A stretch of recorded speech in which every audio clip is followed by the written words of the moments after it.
सोलापूर जिल्हा आणि मराठवाडा जिल्ह्यावर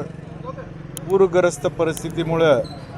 जनजीवन शेतकऱ्यांचं सगळं विस्कळीतपणा झालेलं आहे। अनेक सीना नदीला पूर आल्या कारणानं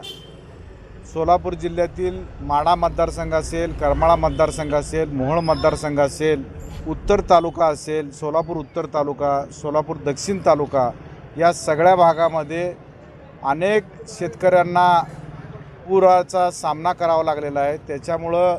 अनेक शेतकऱ्यांचं शेतीचं पीक पाणी पूर्णतः वाहून गेलेलं आहे। अनेक जनावरं त्याच्यामध्ये वाहून गेलेले आहेत। विद्यार्थ्यांचं शैक्षणिक साहित्य देखील त्याच्यामध्ये वाहून गेलेलं आहे। अनेक घरांची पडझड झालेली आहे।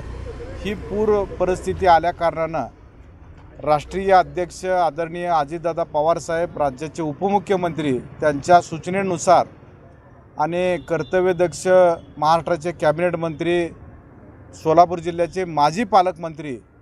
आणि विद्यमान वैद्यकीय शिक्षण मंत्री हसनजी मुश्रीफ साहेब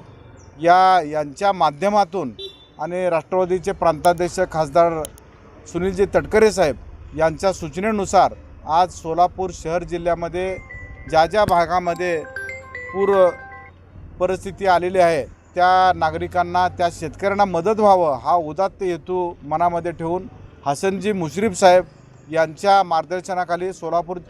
कोल्हापूरचे जिल्हाध्यक्ष आमचे सहकारी मित्र आदिलभाई फराज, त्याच पद्धतीनं भैयासाहेब मानेसाहेब, त्याच पद्धतीनं त्यांचे कागलचे अध्यक्ष, ही सगळी मंडळी गेली 3-4 दिवस झालं सोलापूर जिल्ह्यामध्ये ज्या ज्या ठिकाणी पूरग्रस्त भाग झालेला आहे त्या ठिकाणी त्यांच्या वतीनं 51 लाख रुपयाचं निधी उपलब्ध करून त्याच्या माध्यमातून जीवनावश्यक ज्या वस्तू आहेत, किराणा मालाचं जे उपलब्धता आहे, तांदूळ असेल, तांदूळ 15 किलो आणि इतर सर्व साहित्य मिळून त्या कुटुंबाला मदत व्हावं हा उदात्त हेतू ठेवून माननीय हसन मुश्रीफ साहेब आणि कोल्हापूरची सर्व